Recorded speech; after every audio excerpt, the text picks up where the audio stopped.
बेटी को विधवा कम उम्र में होना बहुत दूर की बात है। यदि वो निर्दयी नहीं होता तो उसका औलाद नहीं, इसका मतलब उसका कोई औलाद नहीं है।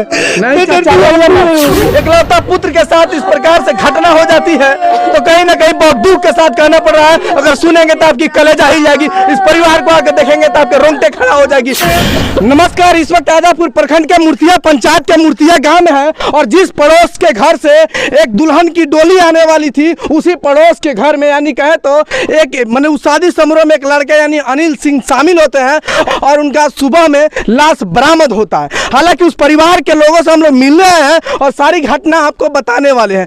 हालांकि बता दें कि दिल दहला देने वाली घटना लगातार हम आपको मूर्तिया से बता रहे हैं, जहां भी सुनेंगे तो आपकी कलेजा हिल जाएगी। हालांकि इस परिवार में उनके 3 बच्चे हैं और उनकी एक पत्नी है और माँ है और उनका जो है कि आर्थिक स्थिति यानी उनकी घर भी एक बार देख सकते हैं जरा। और यहाँ के जो लोग हैं, स्थानीय लोगों का कहना है कि अनिल बहुत सहनशीलता थे और बहुत अच्छे व्यक्ति थे।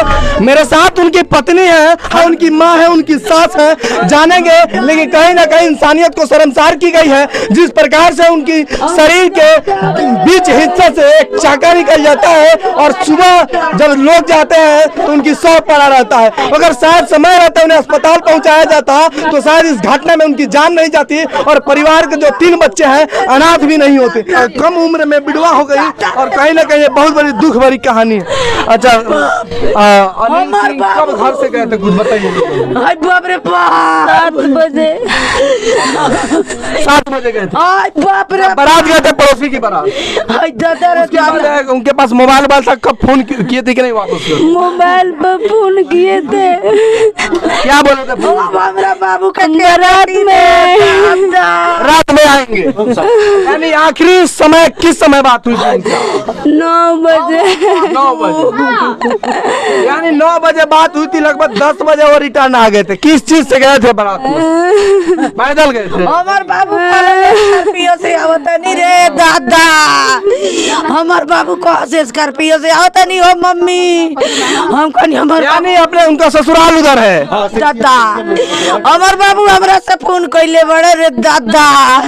हमार बाबू बारात कहाँ गया था? मलवाइया। अच्छा, आपके मायके कहाँ, मतलब आपकी माँ का? सिरिसिया। तो सिरिसिया जाने वाले थे। मन नहीं के लगत मम्मी हम तारा आपसे कब से उनकी बात हुई थी, कब बोले थे? हमरा था नहीं के मोबाइल में हुई हो दादा। हमरा था नहीं के हम समझ में ना कोई नहीं। हम कहीं बाबू न तब अकेले रे दादा, अकेले मत आवो तो कत नहीं स्कॉर्पियो से आवत नहीं मम्मी। मन नहीं के लागत मम्मी हो, मन नहीं के लागत स्कॉर्पियो से आवत नहीं रे दादा। इनकी सासू माँ है, अनिल सिंह की सासू माँ है और किस तरह से रो के इनका भी हालात मतलब कंडीशन खराब होते जा रहा है कि एक बेटी को विधवा कम उम्र में होना बहुत दूर की बात है। और उनकी माँ है, उन माँ के दिल पे क्या गुजरता होगा जिन्होंने 32 साल तक अपने बेटा को अपने आंखों के सामने देखा। उस पत्नी के दिल पे क्या गुजरता होगा जिनका जीवन यानी कहे को जीवन संगनी जो साथ में रहा करते थे आज इस दुनिया में नहीं है। और परिवार के 3 बच्चे जो मासूम थे आज उनके सर पे उनके पिता की हाथ नहीं है, लेकिन उनके मौसा जी हैं, इनसे बात करेंगे। अच्छा बताइए कि कैसे मामला हुआ, कुछ बताइए। मामला तो यही हुआ कि हम लोग बारात गए हुए थे, खुशी खुशी बारात हम लोग अपना किए, वहाँ नाश्ता किए, खाना खाया, सब कुछ एकदम सही सही बीता। फिर उसके बाद 10:30 बजे हम अपना घर पे आ गए खाना खा करके। उसको बोले कि चलो घर पे, तो कहता कि आप चलिए हम ठहर करके आएंगे। हम अकेले वापस आ रहे थे क्या बारात से? वहाँ पर तो मैंने सभी लोग थे। अच्छा। है ना, वो अकेले ससुराल की तरफ निकल गए। अच्छा। है ना, जहाँ बारात गया था वहाँ से कितना डिस्टेंस है, यानी कितना किलोमीटर है उनके ससुराल का? मतलब 3 किलोमीटर। 3 किलोमीटर, हाँ, यानी 3 किलोमीटर पैदल चले। अभी ससुराल पहुँचे ही कहाँ थे, अभी तो रास्ते में ही थे। रास्ते में पहुँचे, अभी तो रास्ते में थे। भनोरी गांव से निकले और टावर के पहले।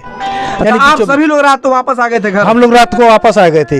अचानक जब खबर आती है 3:45 बजे कि उनका एक्सीडेंट हो गया। ये खबर प्रशासन की तरफ से होती है, आम लोगों की तरफ से? वहाँ की आम जनता जो है ना, उनके पॉकेट से जो है निकाल के डायरी निकाल करके फोन करता है, नंबर निकाल के कि हाँ मूर्तियाँ का कोई एक लड़का अनिल सिंह का है, उनका एक्सीडेंट हो गया है। फिर हम लोग मामला कैसे मतलब प्रशासन वहाँ पर गया तो क्या बताया आपको? फिर हम लोग आनंद फानंद में वहाँ पहुंचे, वहाँ देखे कि हाँ रोड के किनारे उनकी लाश पड़ी हुई थी। है ना। बीच शरीर से चक्का हाँ। निकला हुआ था। तो उस टाइम हम लोग नहीं देखे कि ये चक्का निकला हुआ था, लेकिन जब प्रशासन आई, इसलिए प्रशासन के चलते हम लोग लाश छुए नहीं। प्रशासन को हम लोग खबर किए, प्रशासन आया, प्रशासन के सामने हम लोग ने देखा कि उनका जो है ना पेट के ऊपर से जो है ना चक्का चला हुआ है। खुद हम लोग प्रशासन को बुलाया, प्रशासन से मदद लिए, प्रशासन हम लोग को पोस्टमार्टम भेजा, वहाँ से हम लोग पोस्टमार्टम करा करके अभी अभी हम लोग वापस लौटे। क्या लगता नहीं है कि अगर प्रशासन रात भर में एक बार गश्ती की रहती तो रात में पता चल जाता उनकी हालात कैसी है? हालांकि प्रशासन में तो गलती है कि प्रशासन के एरिया है और जिस एरिया में पड़ता है उनको गश्ती करना चाहिए, और सीमावर्ती क्षेत्र है खास करके इस समय लगन चल रहा तो उनको करना चाहिए विजिट। प्रशासन की तो गलती है। प्रशासन माने कि प्रशासन रात में विजिट मारी होती तो रात में ही पता लग गया होता। मान ली कि 11 बजे दुर्घटना होती है तो 11:30 बजे हमको खबर मिल गया रहता, हम अपने लड़के को बचा लिए होते। दूसरी बात है कि गाड़ी वाले में भी खुद गलती है। अगला यदि ठोकर मारता है तो उसको जो न रोक करके जो न वहाँ पर उठाना चाहिए था, तुरंत उसको खबर करना चाहिए था। यदि गाड़ी वाले जो है ना जल्दीबाजी में यदि खबर किया होता, सबको बताया रहता, यदि वो निर्दयी नहीं होता तो उसका औलाद नहीं, इसका मतलब उसका कोई औलाद नहीं है। जिसने आपके साथ जो जैसा किया है उसके साथ भी ऐसा होगा। समय से वो खबर किया होता तो हम आनंद फान में अपने लड़के को बचा सकते थे, लेकिन नहीं बचा सके। 5 आमदी के कौन देखेगा? 2 बुढ़ा बुढ़ी है, 3 बच्चा है, एगो ये है, 6 आमदी। कोई नहीं है घर में? नहीं, कोई नहीं है देखने वाला। 5 आमदी है, कोई के देखने वाला कोई नहीं है। अनिल सिंह के कितने भाई थे? अकेले हमारा बापू के समझे इनके दिल पे क्या गुजरता होगा, उस माँ बाप के दिल पे क्या गुजरता होगा जिस परिवार के इकलौता पुत्र थे। इकलौता पुत्र के साथ इस प्रकार से घटना हो जाती है तो कहीं ना कहीं बहुत दुख के साथ कहना पड़ रहा है। अगर सुनेंगे तो आपकी कलेजा हिल जाएगी, इस परिवार को आकर देखेंगे तो आपके रोंगटे खड़ा हो जाएगी।